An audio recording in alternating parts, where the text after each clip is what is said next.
Les maîtres du mystère.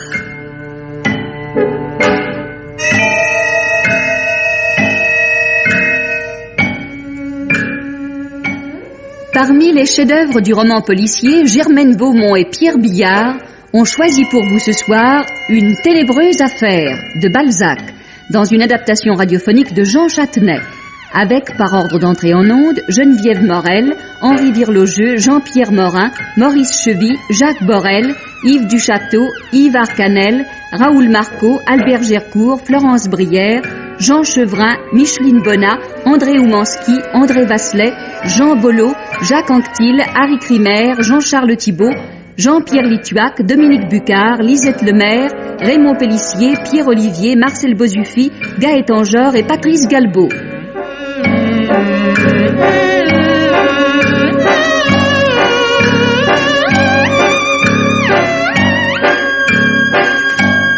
Chronique de Germaine Beaumont et Roger Régent, prise de son Jean Delanduc, opérateur Charles Marié, bruitage Gabriel de Rivage, assistante Marie-Denise Vanda, réalisation Pierre Billard.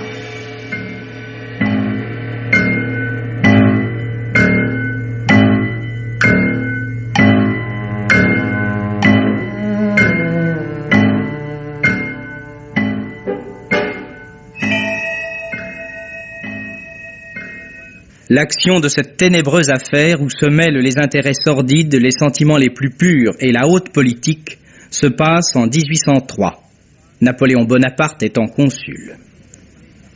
Les passions allumées par la Révolution n'étaient pas encore éteintes dans tous les cœurs.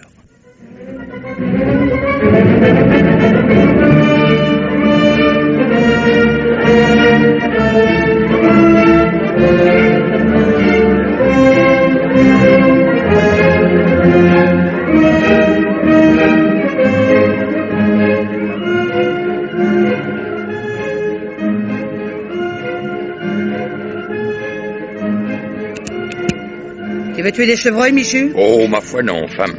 C'est un monstre que je veux pas manquer. Un loup-cervier. Ou dans quel petit? Il rôde autour de l'étang. Il cherche des grenouilles. Hein? François! François! Père? Ah, viens ici, mon gars. Regarde-moi bien, François. Tu dois aimer ton père et ta mère, hein? Bon. T'as quelquefois jasé sur ce qui se fait ici, toi, je le sais. Eh ben, retiens bien une chose. Révéler quoi que ce soit à ceux d'ici ou à d'autres, ce serait me tuer. Voilà. Le père? Eh, pleure pas, hein? Si on te questionne, tu réponds, je sais pas. Il y a des gens qui rôdent dans le pays et qui me reviennent guère à moi. Allez, ramasse la poire à poudre et les chiffons, et puis tu vas me ranger tout ça, les fils. Qu'est-ce que tu vas faire, mon ami? Personne ne me connaît cette carabine, Marthe, hein? Alors mets-toi devant et la laisse pas voir. Non mais regarde-moi donc ces deux bons hommes qui nous arrivent dans la contre-allée. Ah, Courreau, c'est un malin, tiens, il flaire les espions à 3 lieues. Ils sont mis comme des Parisiens. Qu'est-ce qui se passe dans le pays? Mais cache la carabine, je te dis. Ils viennent vers nous. Alors, Courreau, paix! Alors. Nous devons être à Gondreville, ma bonne femme. Oh, ici on dit pas ma bonne femme. On s'appelle encore citoyennes et citoyens, nous autres. Tiens. N'appartenez-vous pas au conseiller d'État malin, citoyen? J'appartiens à personne qu'à moi. Enfin, madame, sommes-nous, oui ou non, à Gondreville? Nous sommes attendus au château par monsieur Malin. Eh ben, voilà le parc, tiens. Et pourquoi cachez-vous cette carabine, ma belle enfant? Vous avez donc des loups par ici? Il y a toujours des loups là où il y a des moutons. Vous êtes en Champagne, messieurs, et voilà une forêt. On a aussi du sanglier, enfin on a des grosses et des petites bêtes, quoi. Il y a un peu de tout ici. Corentin, je parie que cet homme est notre Michu. Mais on n'a pas gardé les cochons ensemble, hein. Non, mais nous avons présidé les Jacobins, citoyen. Vous, Arcy, moi ailleurs. Tu as conservé la politesse de la Carmagnole, mais elle est plus à la mode, mon brave. Le parc me paraît bien grand, nous pourrions nous y perdre. Si vous êtes le régisseur, faites-nous donc conduire au château. François, viens là. J'ai affaire dans la forêt. Je peux pas vous rendre ce service moi-même, mais mon gars va vous emmener. Et pas où donc vous venez à Gondreville?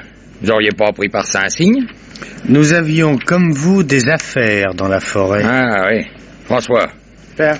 Conduis donc ces messieurs au château par les sentiers, afin qu'on les voit pas. Ils prennent point les routes battues. Allez, bonsoir, citoyen Michu. Au revoir, madame. Bonsoir, messieurs. Ouais. François, viens ici, viens voir. Allez, maintenant, sauve-toi. Puis fais bien attention, hein. Pourquoi tu as embrassé le petit, Michu? Pourquoi? Oh, ma foi, je sais pas trop.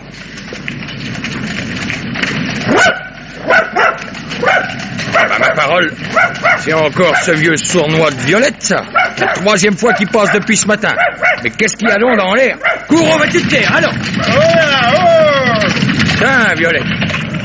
Vous avez donc ben des affaires par ici. Que vous voulez encore? Encore? C'est un mot de reproche, monsieur Michu?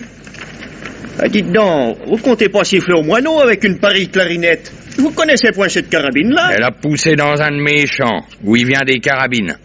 Vous voulez que je vous montre comment que je les sème? Ah, non, merci. Et c'est pour garder votre maître que vous avez cette arme de bandit?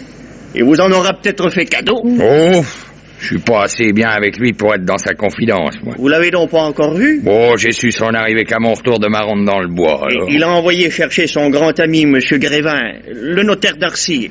Ils vont sans doute tribuner quelque chose.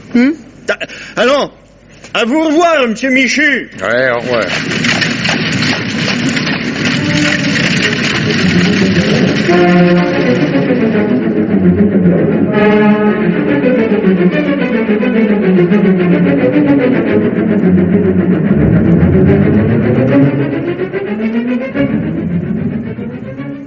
Pourquoi ne sommes-nous pas restés dans une chambre du château? Tu n'as pas vu les 2 hommes qu'a m'envoie le préfet de police?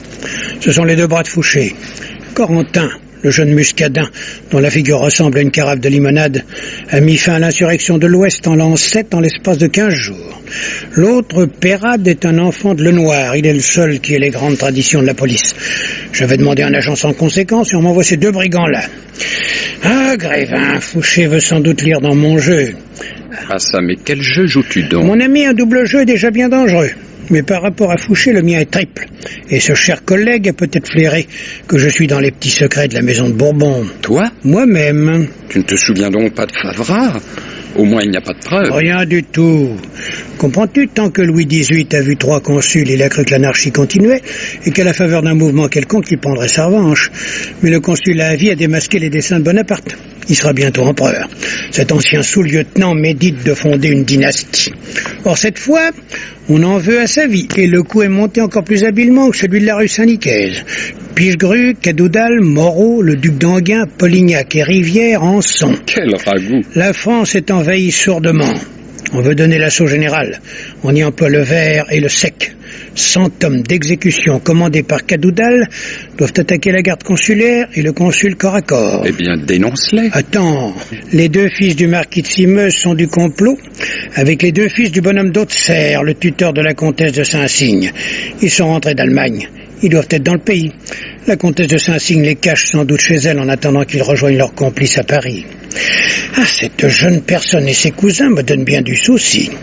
Si je marche avec Fouché, je les fais suivre, je les laisse bien se compromettre et je m'en fais débarrasser. Si je marche avec les Bourbons, je les fais protéger discrètement et je les préviens qu'ils sont grillés.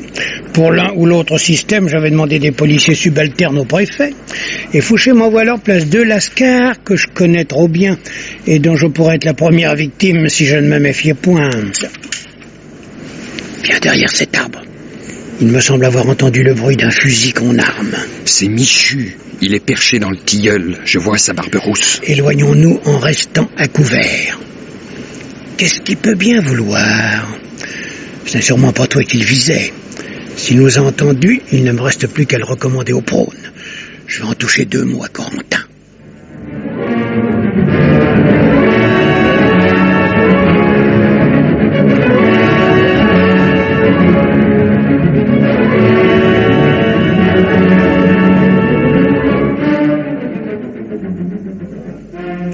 Laurence dort. Jamais je ne l'ai vue si fatiguée. Les domestiques m'ont dit que sa jument était fourbue. Son fusil n'a pas servi, le bassinet était clair. Elle n'a donc pas chassé. Ah, sac à papier, voilà qui ne vaut rien. Je comprends qu'elle se promène à travers le pays sans penser à tuer le gibier. Elle aime ses cousins et voilà 10 ans qu'elle ne les a pas vus. Eh bien moi, à sa place, j'irais d'une seule traite en Allemagne. Peut-être la pauvre mignonne est-elle attirée vers la frontière.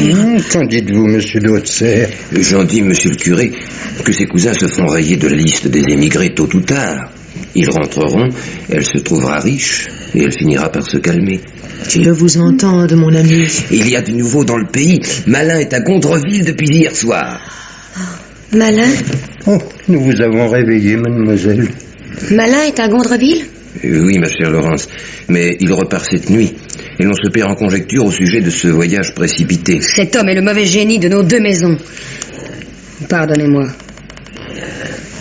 Oh, je suis lasse à mourir. Permettez-moi de me retirer. Oui, bonsoir Laurence.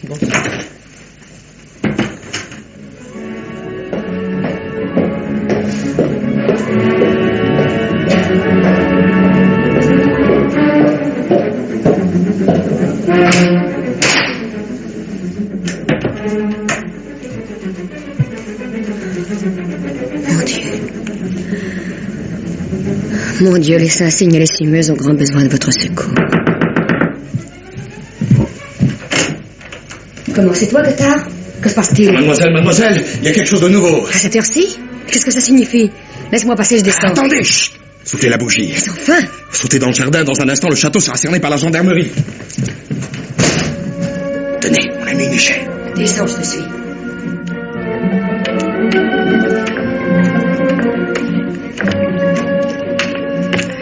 Mademoiselle, qu'y a-t-il? La conspiration contre Bonaparte est découverte. Mon mari songe à sauver vos deux cousins. Il m'en va vous dire de vous entendre avec lui. Gothard, scelle la jument de mademoiselle et fais-la descendre par la brèche de la douve. Mais qui êtes-vous? Je suis Marthe, la femme de Michu. Je ne sais pas ce que vous me voulez. Alors vous les tuez, mademoiselle. Venez au nom des Cimeuses. N'y a-t-il au Cap-à-Pied ici rien qui puisse vous compromettre? Mon mari vous attend dans la forêt. Mademoiselle, ce sont vraiment les gendarmes. Tenez, on voit briller les fusils et les chapeaux bordés. Ah, c'est bien. Par où allons-nous sortir? Par la brèche et le chemin creux. Suivez-moi.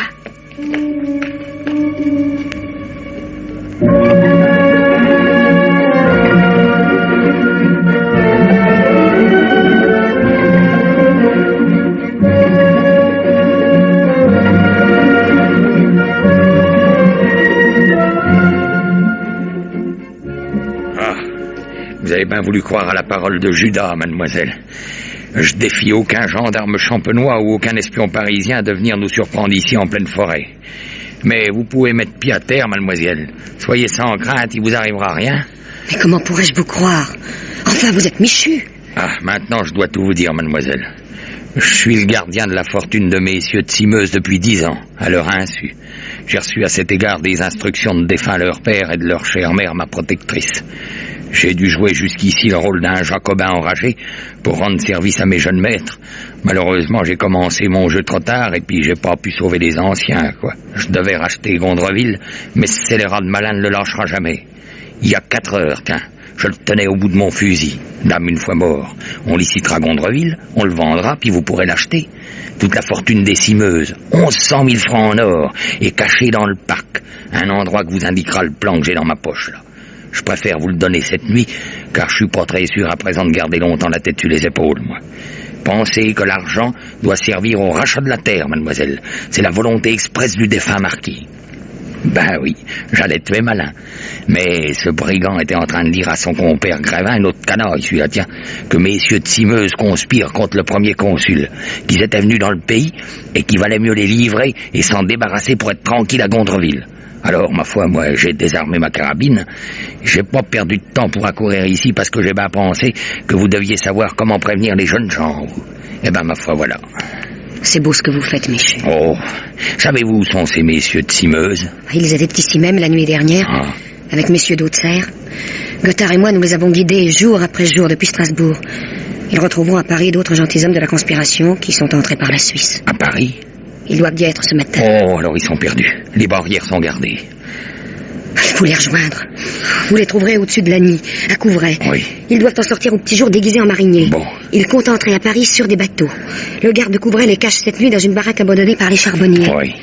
Trouvez-leur 5 chevaux pour venir en 6 heures de Lagny. 5 chevaux à laisser morts dans un fourré. Et quand ils seront dans la forêt de Nodem, mademoiselle, ne vous inquiétez plus de leur sort. Je les cacherai dans un lieu où même le nez de fouine de ce Corentin ira jamais donner.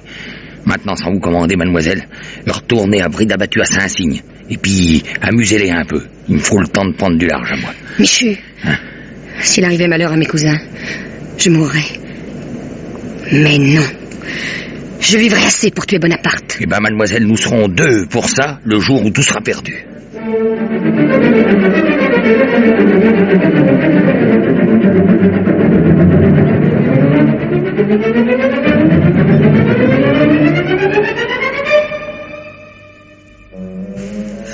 Par pitié, monsieur, mais de quoi mes fils sont-ils accusés? Enfin, croyez-vous qu'ils soient venus ici? Mes devoirs et la mission que j'accomplis me défendent de vous le dire, madame.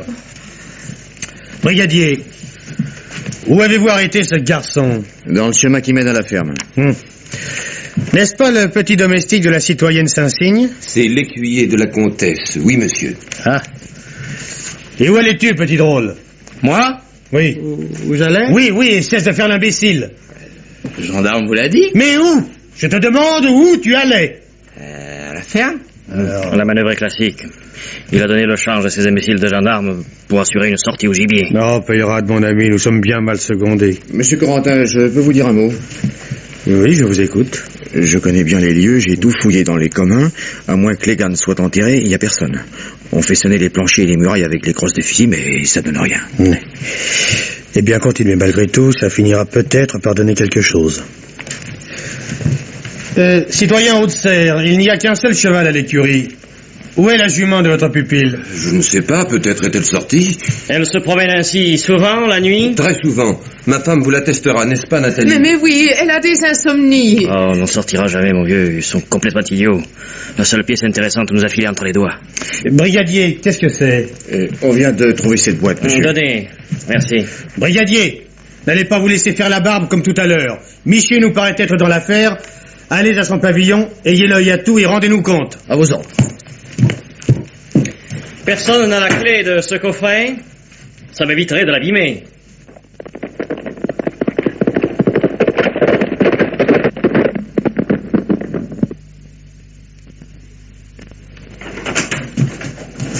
Que signifie ce pillage?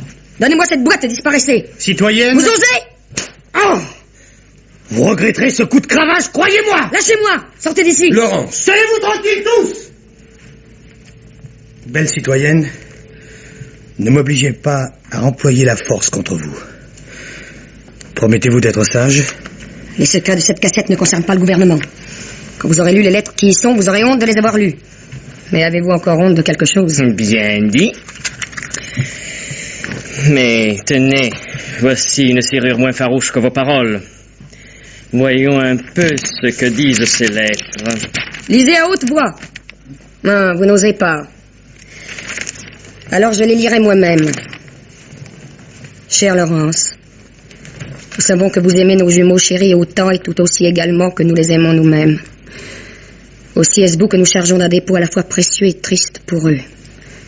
Monsieur l'exécuteur vient de nous couper les cheveux, car nous allons mourir dans quelques instants. Et il nous a promis de vous faire tenir ces 2 mèches, les seuls souvenirs de nous qu'il nous soit possible de donner à nos orphelins bien-aimés. Gardez-les donc, vous les leur donnerez en des temps meilleurs. Nous avons mis là un dernier baiser pour eux, avec notre bénédiction. Notre dernière pensée sera d'abord pour nos fils, puis pour vous, enfin pour Dieu. Aimez-les bien, Berthe et Jean de Simeuse. Vous avez moins de pitié que monsieur l'exécuteur. Quant aux 2 autres lettres, elles sont à peu près pareilles. Désormais, mon cœur n'aura plus de secret pour personne. 1794, Andernac, avant le combat. Ma chère Laurence, je vous aime pour la vie et je veux que vous le sachiez bien. Mais dans le cas où je viendrais à mourir, apprenez que mon frère, Paul-Marie, vous aime autant que je vous aime. Ma seule consolation en mourant sera d'être certain que vous pourrez un jour faire de mon cher frère votre mari, car il vaut sans doute mieux que moi. Marie-Paul, marquis de Simeuse. Vous correspondiez avec des émigrés? Oui. Mais en vertu de quel droit violez-vous ainsi mon domicile? De quel droit? Il faut vous le dire, bel aristocrate. Alors lisez cet ordre. Les ministres eux-mêmes ont pris ça sous leur bonnet. Et je pourrais vous demander de quel droit vous logez chez vous les assassins du premier consul? Vous avez appliqué sur la joue un coup de cravache qui m'autoriserait à donner quelques jours un coup de main pour expédier messieurs vos cousins. Moi qui venais pour les sauver. Je ne comprends pas un mot de ce que vous dites. Vraiment? Venez par ici. Écoutez, vous me paraissez avoir beaucoup d'esprit, vous me comprendrez. Je n'ai plus d'espoir qu'en vous pour sauver 2 familles qui par sottise vont se laisser rouler dans un abîme d'où rien ne revient. Messieurs de Simeuse et d'Haute-Serre, ont été trahis par un de ces infâmes espions que les gouvernements glissent dans toutes les conspirations pour bien en connaître le but, les moyens et les personnes. Ne me confondez pas avec le misérable qui m'accompagne. Il est de la police. Moi, je suis attaché très honorablement au cabinet consulaire et je suis dans tous ses secrets. On ne souhaite pas la perte de messieurs de Simeuse. Seul Malin voudrait les voir fusillés. Mais le premier consul veut les arrêter au bord du précipice. Il aime les bons militaires. Mais enfin, monsieur... Ne vous méprenez pas, je ne veux pas savoir où sont ces jeunes gens. Mais ils ne peuvent être sauvés que d'une seule manière. Le premier consul voudrait faire savoir à messieurs de Simeuse qu'aucune poursuite ne sera exercée contre eux s'ils lui adressent une pétition dans laquelle ils diront qu'ils rentrent en France dans l'intention de se soumettre aux lois, en promettant de prêter serment à la Constitution. Vous comprenez que cette pièce doit être entre ses mains avant leur arrestation et datée d'il y a quelques jours. Et je pourrais en être porteur. Ce secret doit rester entre nous, bien entendu. Ainsi, voyez, j'attendrai jusqu'à demain. Mais méfiez-vous de Peyrade, c'est le valet du diable. Je vais vous ôter une certitude, citoyen, et vous en offrir une autre plus douce. J'avoue que mes cousins et messieurs d'Haute-Serre, dans leur parfaite innocence, comptaient demander l'amnistie promise par vos lois et revenaient à Saint-Cygne. Mais dès que j'ai pu croire que le sieur Malin voulait les envelopper dans quelque trahison, je suis allé les prévenir de retourner en Allemagne. Ils y seront avant que le télégraphe de Troyes les ait signalés à la frontière. Si j'ai commis un crime, on m'en punira. Maintenant, Michu! Oh, mon Dieu! Oh, Laurence! Laurence! Elle est évanouie. Aidez-moi à la monter dans sa chambre. Bien joué, Peyrade, elle a donné dans le panneau. Ils vont sur Paris, aucun doute. Je vais changer les ordres. Mesdames, vous pouvez vous coucher, vos gens également. Nous aurons le plaisir de nous revoir demain matin.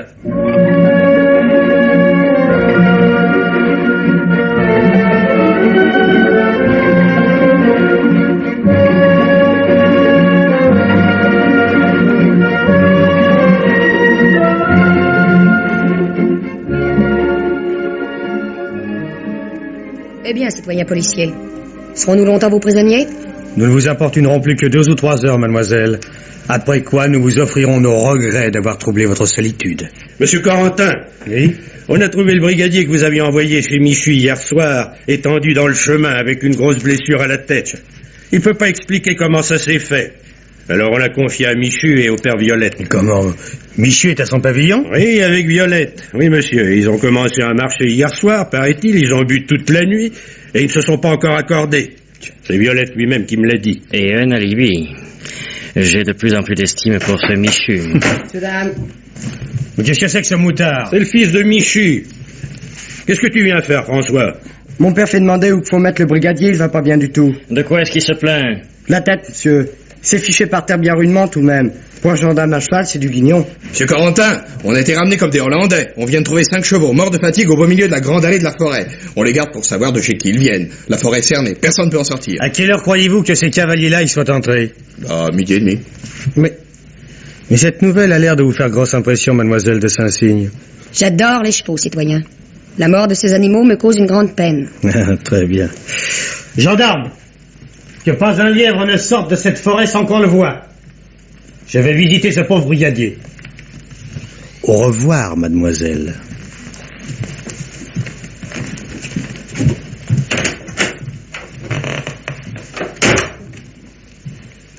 Eh bien, les voilà partis. J'espère que c'est pour de bon cette fois.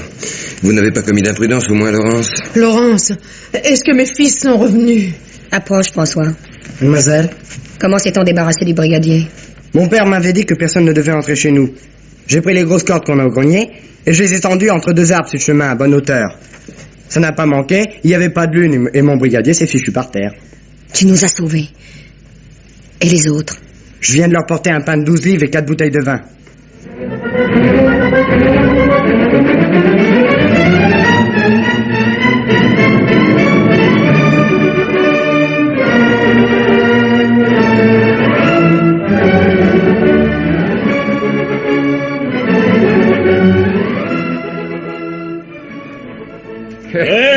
Michu, de la visite. Hein?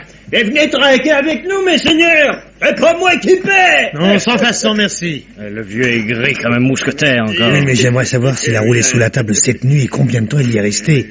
File à l'écurie, Peyrade, et dis-moi si tu vois des chevaux quelque part. C'est aussi vrai qu'il y a un dieu, il peut pas aller à plus de 60 000. Mais puisque je vous offre du terme pour le reste, Père Violette, quoi. Enfin, nous voilà pourtant depuis hier sans pouvoir finir ce marché-là. C'est quelque chose, ça. Les terres vous déplaisent? Ah, ça, non, les terres sont bonnes. Allez, du vin, toi, donne-moi du vin. Vous n'avez pas assez bu? C'est la 14e bouteille depuis 9 heures. Oui, oh, bah, vous êtes là depuis 9 heures ce matin? Oh, non, faites excuse. Du soir. 9 heures du soir. D'hier au soir, j'ai pas quitté la place. Et j'ai rien gagné. Plus il me fait boire, et moi qui veux que... Corentin. Oui? Il n'y a pas de cheval à l'écurie. Parfait. Le petit est allé au château de Saint-Cygne sur votre cheval, madame? Non, monsieur, il est à pied. Qu'est-ce que vous avez fait de ce cheval, alors? Je l'ai prêté. Vous l'avez prêté? Venez par ici, Michu, bon apôtre. J'ai 2 mots à vous glisser dans le tuyau de l'oreille.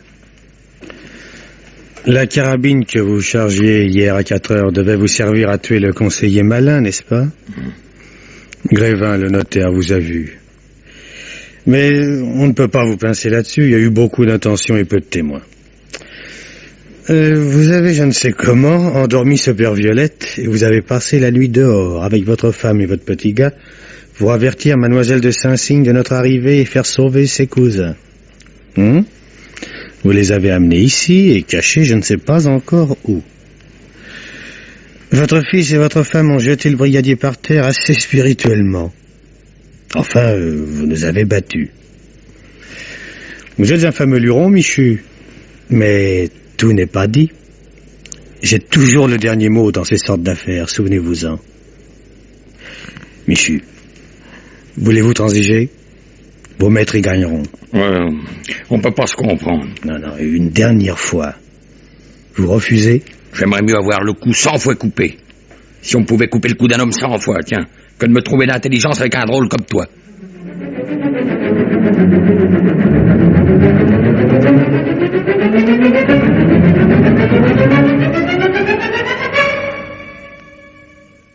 Le temps passa.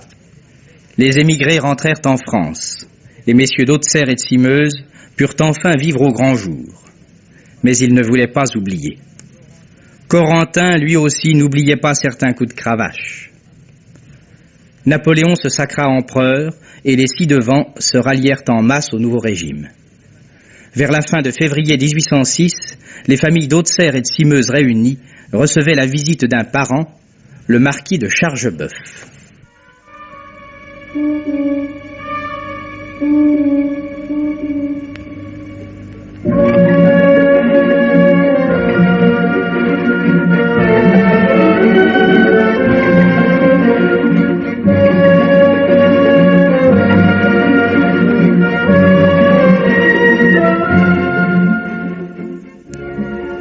Mon oncle, vous ici malgré ce froid?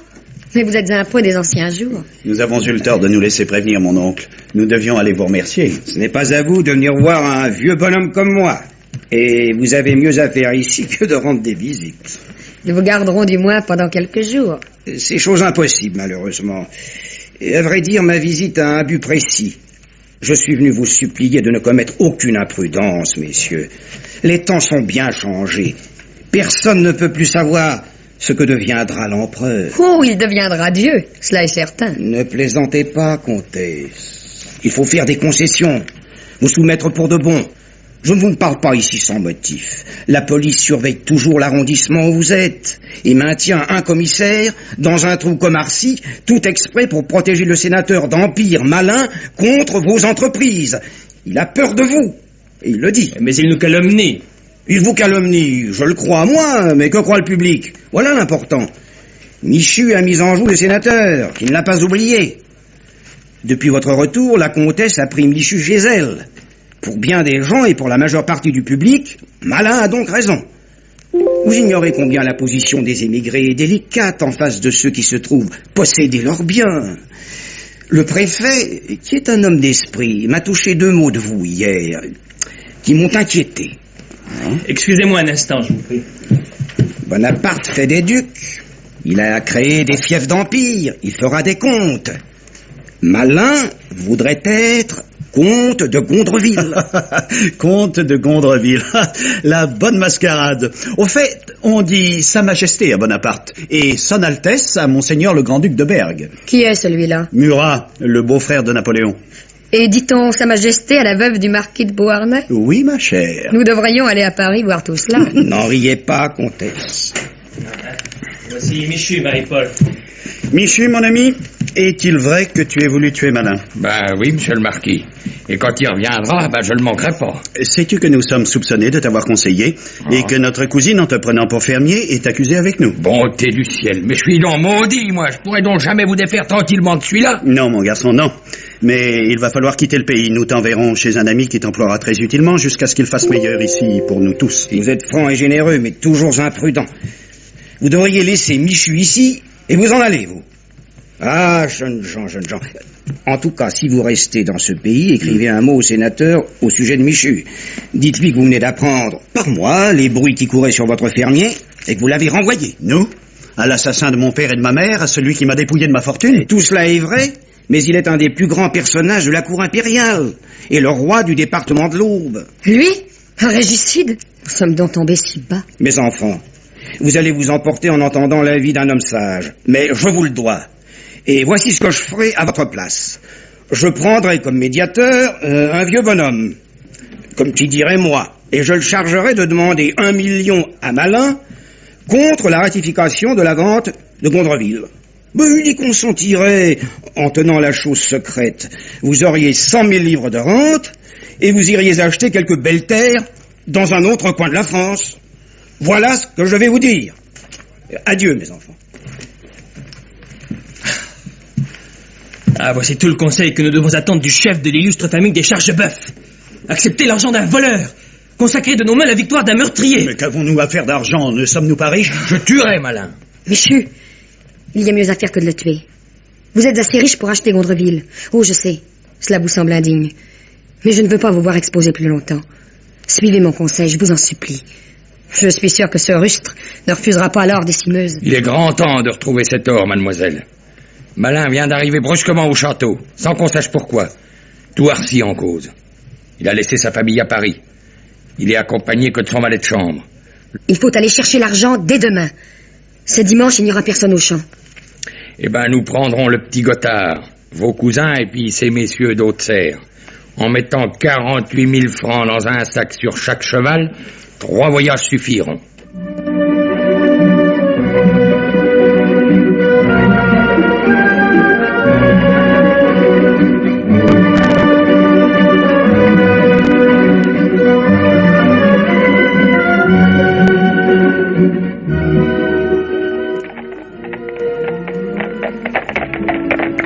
Voici le dernier voyage en quête du trésor, cousine. Mais c'est vous le vrai trésor de notre maison? Puisque notre fortune va se retrouver, du moins en partie, épousez mon frère Laurence. Il vous adore. Non, Paul-Marie. Laissez-lui toute la fortune. Et je vous épouserai, moi qui suis assez riche pour deux. Qu'il en soit ainsi, cousine. Moi, je vous quitterai pour aller chercher une femme digne d'être votre sœur. Vous m'aimez donc moins que je ne le croyais, cousin? Non, Laurence. Je vous aime tous les deux plus que vous ne m'aimez, mais il est temps de prendre une décision. Je suis incapable de me prononcer. Mais comment choisir? Je vous aime tous les deux. Dieu nous aidera, je ne choisirai pas. Convenons de ceci. Le premier de vous deux à qui Madame d'Haute-Serre adressera la parole ce soir à table, après le bénédicité, sera mon mari. Soit. Le tour me plaît. Et nous jouerons franc jeu, cousine. Regardez la fumée vers le parc. Il y a le feu à Gondreville. Oh, ce sera quelques feux de joie, mademoiselle.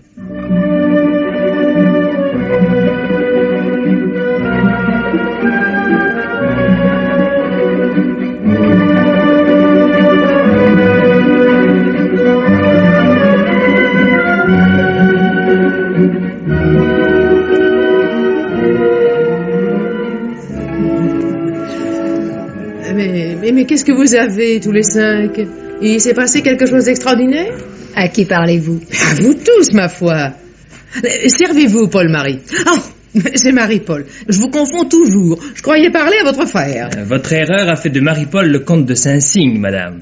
Comment cela? La comtesse a fait son choix. Voilà un événement. Oh, nous avons laissé agir le sort. Madame d'Haute-Serre en était l'instrument. Le premier de mes cousins auquel elle adressait la parole ce soir devait être mon époux.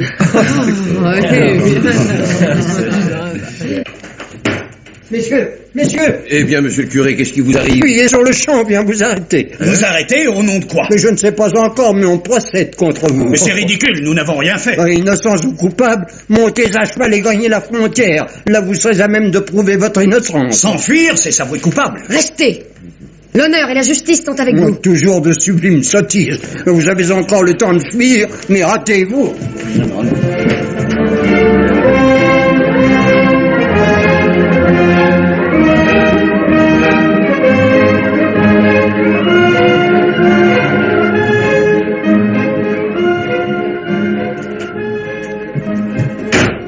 Au nom de l'empereur et de la loi, j'arrête les sieurs Paul-Marie et Marie-Paul de Simeuse, Adrien et Robert d'Auxerre.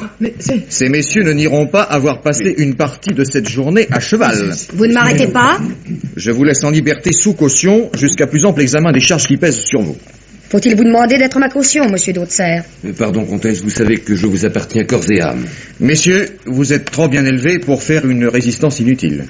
Mais monsieur, expliquez-nous du moins la cause de ces arrestations. Ces messieurs sont accusés d'avoir enlevé à main armée le sénateur Malin dans son château de Gondreville et de l'avoir séquestré, car nous ne supposons pas qu'il l'ait tué en dépit des apparences. Encore faudrait-il des preuves. Madame Grévin, Monsieur Grévin, le valet de chambre du sénateur et le fermier Violette témoignent qu'ils ont reconnu ces 4 messieurs et Michu dans les 5 hommes masqués qui les ont assaillis au château cet après-midi et qui ont enlevé le sénateur. Monsieur le marquis de Simeuse, un mot, je vous prie. Tout peut encore s'arranger. Ce n'est peut-être qu'une plaisanterie. Que diable. Nous avons tous deux été militaires. Entre soldats, on s'entend. Qu'est-ce que vous avez fait du sénateur? Si vous l'avez tué, tout est dit. Mais si vous l'avez séquestré, rendez-le. Voyez bien que votre coup est manqué. Je suis certain que le sénateur lui-même fera étouffer les poursuites.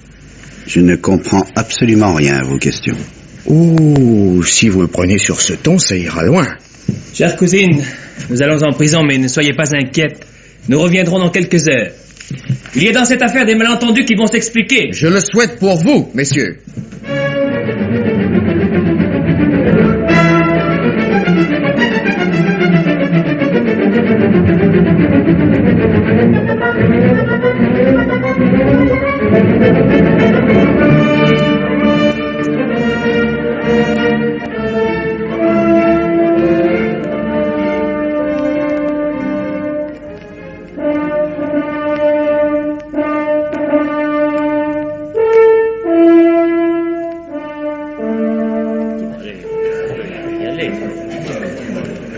Comment justifiez-vous l'état de vos vêtements lors de votre arrestation, Michu? La cour et le jury aimeraient que vous leur donniez quelques précisions sur ce point. J'étais allé au château, parler à monsieur d'Auxerre, et je me suis laissé tomber dans la brèche en rentrant chez moi. J'y voyais plus clair. Je me suis, pour ainsi dire, colleté avec les pierres qui boulaient sous moi quand je m'en aidais pour monter le chemin creux. Voilà une explication très satisfaisante. Mais il y avait du plâtre sur vos vêtements. Et le domestique Gothard vous apportait un sac de plâtre quand on vous a arrêté. Vous lui avez dit à cet instant de le remporter, que le travail était fini. De quel travail était-il question? Monsieur d'Auxerre m'avait demandé de sceller un poteau de la barrière du chemin creux. Ah oui, allons, Michu, avouez-le, ce n'est pas un poteau que vous avez enterré. Et croyez-vous que ce soit le sénateur? Je demande formellement à monsieur l'accusateur public de s'expliquer sur ce chef. Michu est accusé d'enlèvement, de séquestration et non de meurtre. Le code interdit d'introduire aucun chef nouveau dans les débats. L'auriez-vous oublié? Je voulais seulement dire que votre client pouvait avoir eu besoin de ce plâtre pour condamner l'entrée du lieu où les accusés sont supposés avoir cloîtré le comte de Gondreville. Mais Michu n'a pas répondu à ma question. Notez-le bien, messieurs les jurés. Je suis pour rien dans l'enlèvement du sénateur. J'aime à croire que ses ennemis l'ont simplement enfermé. Mais s'il reparaît, vous verrez que le plâtre n'a pu y servir de rien. Bien.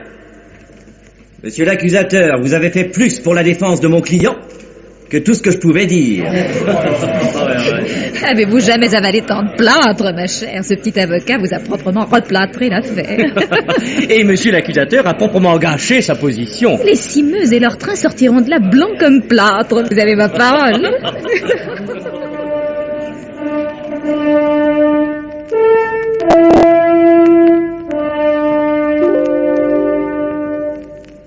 Donc, vous reveniez vers le château, mademoiselle de Saint-Cygne. En effet. Je traversais la forêt, j'ai vu la fumée dans le parc et j'ai cru à un incendie. Puis en arrivant à la grille, j'ai pensé qu'on brûlait seulement des herbes. Cependant, je me suis souvenu plus tard d'une particularité que je livre à l'attention de la justice. J'ai trouvé des débris semblables à ceux de papier brûlé emportés par le vent. La fumée était-elle considérable? Oui, je vous l'ai dit, et fort noire. Je croyais tout d'abord à un incendie. Ceci peut changer la face du procès. Je requiers la Cour d'ordonner une enquête immédiate sur les lieux où l'incendie s'est produit.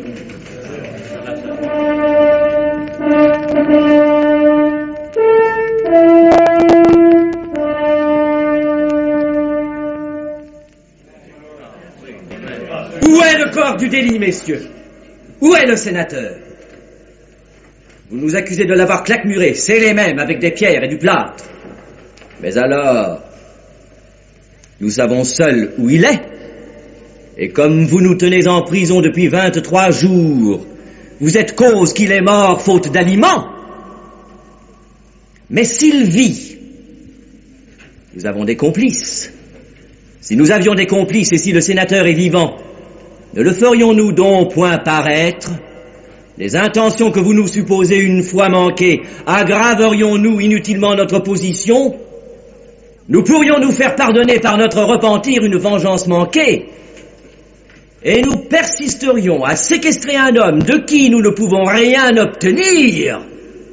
N'est-ce pas absurde? Remportez votre plâtre, monsieur l'accusateur. Personne ici n'en a l'utilité.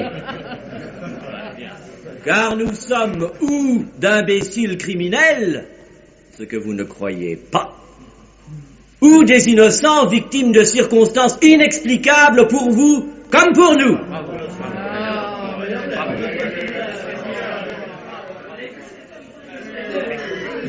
Que signifie ce tapage? Voyons, garde!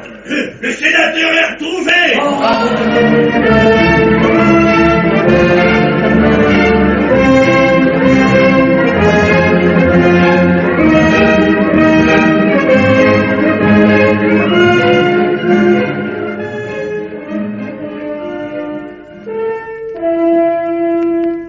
Monsieur le comte Gondreville, sénateur de l'Empire.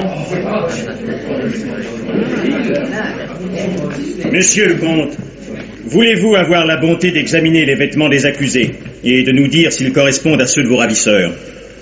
Je le crois. Est-ce que vous le croyez seulement? Le trouble de mes sens au moment de mon enlèvement était tel que je ne puis affirmer que les accusés soient les coupables. Il y a plus. Ma conviction est que ces 4 messieurs n'y sont pour rien. Les mains qui m'ont bandé les yeux étaient grossières. Aussi, je croirais plus volontiers que mon ancien régisseur s'est chargé de ce soin. Mais je prie messieurs les jurés de bien peser ma déposition. Mes soupçons à cet égard sont très légers et je n'ai pas la moindre certitude. Quant à la personne qui m'a par 3 fois apporté des vivres, je suis certain que cette personne est Marthe, la femme de Michu. La justice et messieurs les jurés apprécieront les contradictions qui se rencontrent dans ces faits et que je ne m'explique pas encore. Monsieur le sénateur croit donc que sa séquestration tient à d'autres causes que les intérêts supposés par l'accusation? Sans doute, monsieur, mais j'ignore ses motifs, car je déclare que je n'ai vu personne pendant mes 23 jours de captivité. Croyez-vous, monsieur le comte, que votre château de Gondreville put contenir des renseignements, des titres ou des valeurs qui eussent motivé une perquisition de messieurs de Simeuse? Je ne le pense pas. Il n'aurait eu qu'à me les réclamer pour les obtenir. Monsieur le sénateur n'a-t-il pas fait brûler des papiers dans son parc le jour de son enlèvement? Je n'ai jamais brûlé aucun papier dans mon parc, monsieur.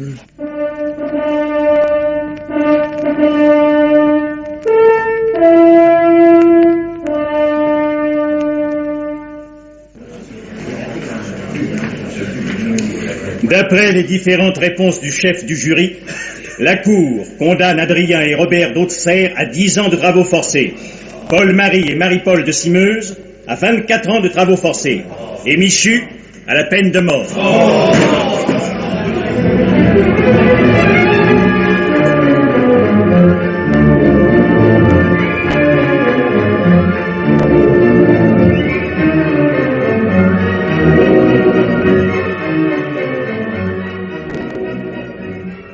Mademoiselle, il ne faut plus penser qu'à demander leur grâce à l'empereur.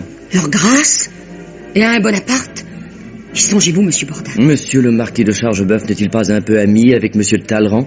Moi-même, j'ai eu quelquefois l'occasion de rendre service à ce prince.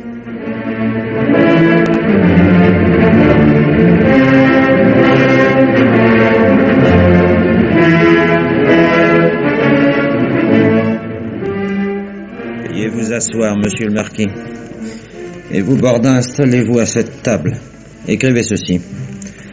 Sire, 4 gentilshommes innocents, déclarés coupables par le jury, viennent de voir leur condamnation confirmée par votre cour de cassation. Votre Majesté impériale ne peut plus que leur faire grâce. Ces gentilshommes ne réclament cette grâce de votre auguste clémence que pour avoir l'occasion d'utiliser leur mort en combattant sous vos yeux, et se disent de votre Majesté impériale et royale avec respect les très humbles et très obéissants serviteurs. Ah, il n'y a que les princes pour savoir obliger de cette façon. Monsieur le marquis, la vie de vos parents est remise au hasard des batailles. Tâchez d'arriver le lendemain d'une victoire, ils seront sauvés. Je vous donnerai une lettre pour le grand maréchal Duroc.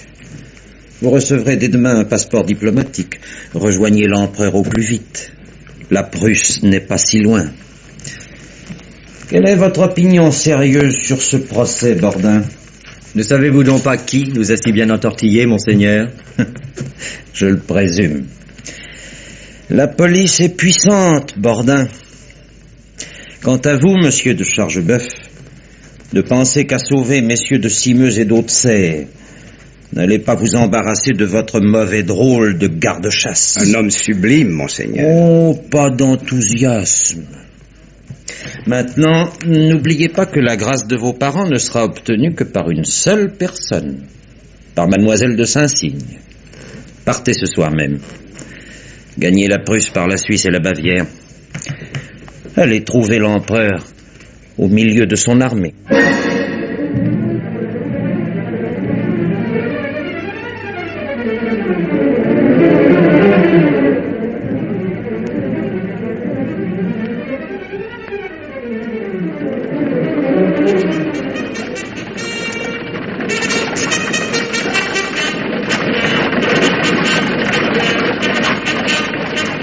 Cocher, quelle est cette rivière? On nous dit que c'est la Saale, mademoiselle, elle passe à Iéna. Ce qu'on voit de l'autre côté de l'eau, c'est l'armée prussienne. Ces 2 officiers nous donneraient peut-être quelques précisions.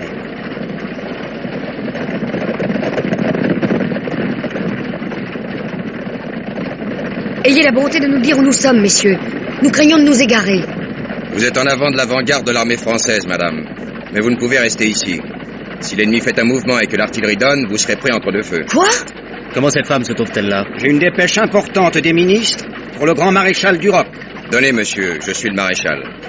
Oh, monsieur, vous serez notre protecteur. Il faut que nous parlions à l'empereur. Parlez à l'empereur, y songez-vous, à la veille d'une bataille. Vous avez raison. Je ne dois lui parler qu'après-demain. La victoire le rendra plus doux. Venez par ici, Duroc. Le maréchal Lannes prendra position avec tout son corps, en avant. Le maréchal Lefebvre et la garde occuperont ce sommet. Faites transmettre les ordres, Berthier. Roustan, je passerai la nuit sur le plateau. Sa Majesté va dîner sans doute à son bivouac. Quand j'aurai vu ce dont il s'agit, je vous ferai savoir si vous pouvez lui parler. Brigadier, accompagnez cette voiture et menez-la près de la cabane vers l'arrière.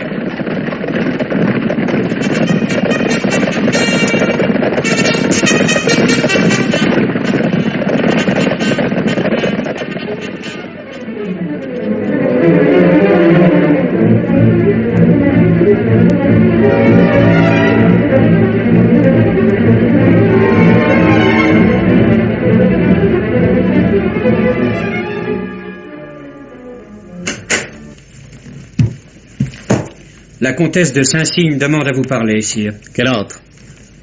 Sire. Que voulez-vous? Vous ne craignez donc plus de me parler avant la bataille?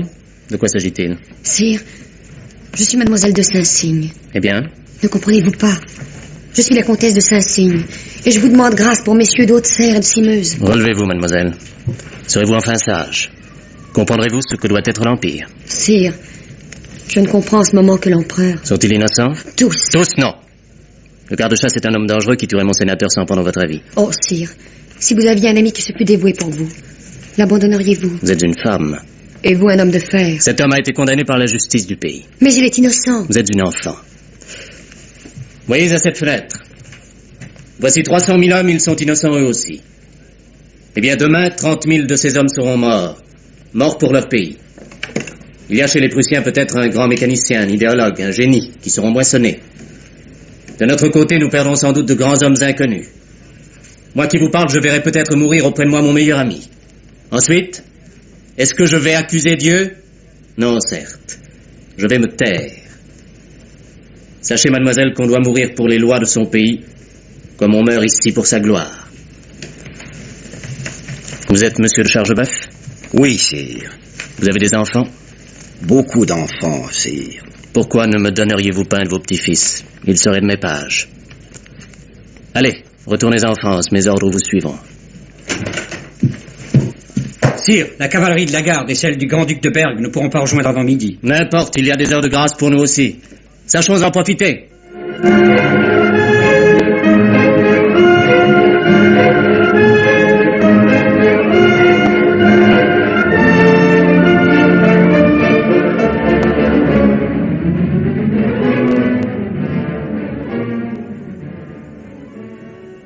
Le lendemain, l'Europe apprenait l'étonnante victoire d'Iéna. Michu se laissa guillotiner sans une plainte. Marie-Paul et Paul-Marie moururent ensemble à Somosierra sous les yeux de l'empereur. Robert d'Haute-Serre mourut colonel à l'attaque de la redoute de la Moskova. Adrien, nommé général de brigade à la bataille de Dresde, y fut grièvement blessé et put revenir se faire soigner à Saint-Cygne. Laurence l'épousa. Quant à la vérité sur l'enlèvement du sénateur Malin, elle ne fut connue que beaucoup plus tard. Talleyrand avait deviné juste. Cette effroyable machination avait été ourdie par Peyrade et Corentin, qui, eux, n'avaient pas oublié les affronts.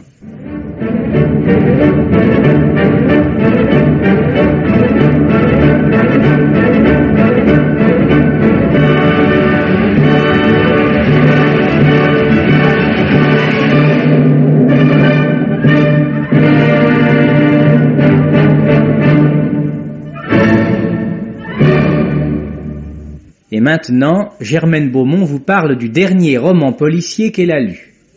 Le 12e arrondissement est cette fois-ci à l'honneur dans les annales policières que Léo Mallet nomme pittoresquement les nouveaux mystères de Paris.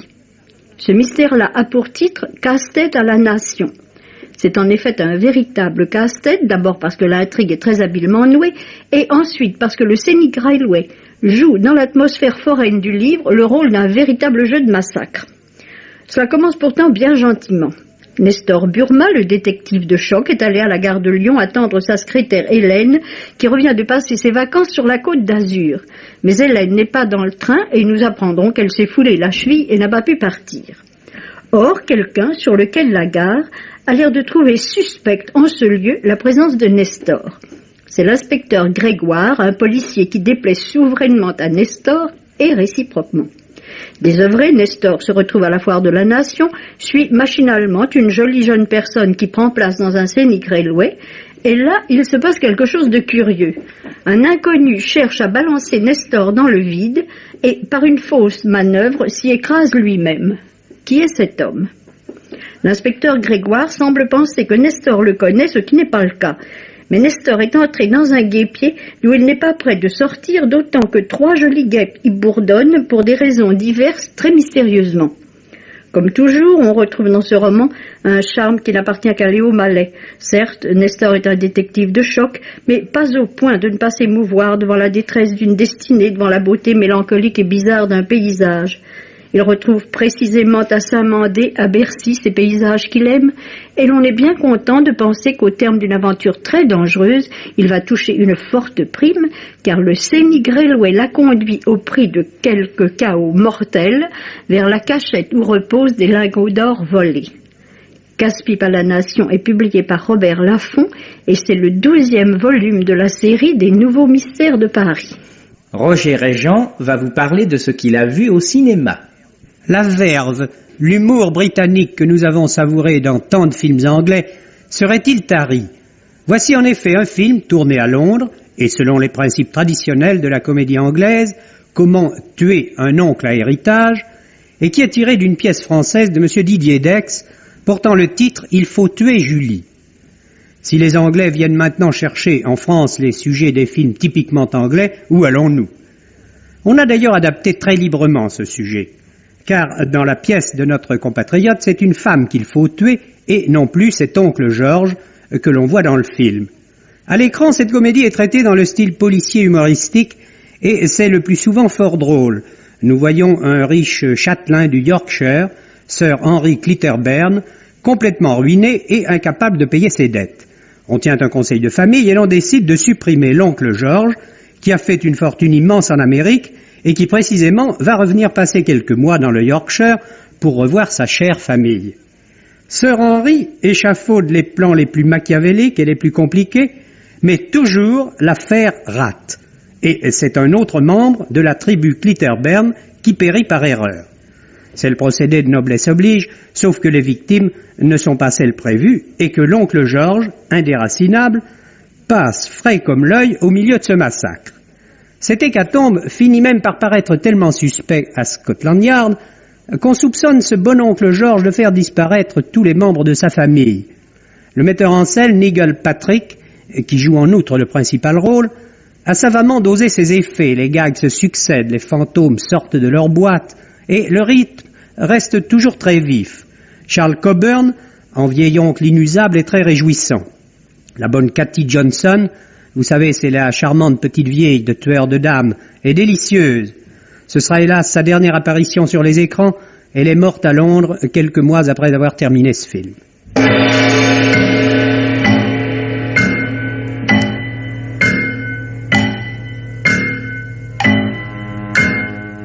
Les maîtres du mystère.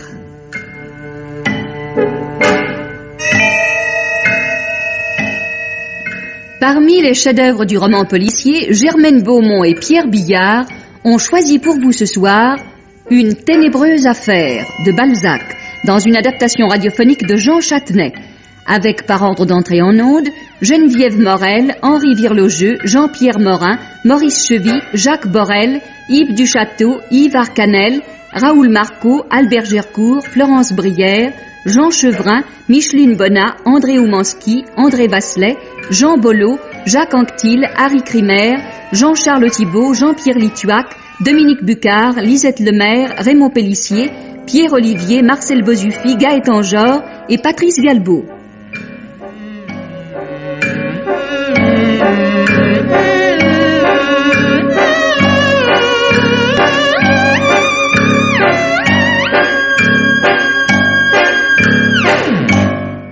Chronique de Germaine Beaumont et Roger Régent, bruitage Gabriel de Rivage, prise de son Jean Delanduc, opérateur Charles Marier, assistante Marie-Denise Vanda, réalisation Pierre Billard.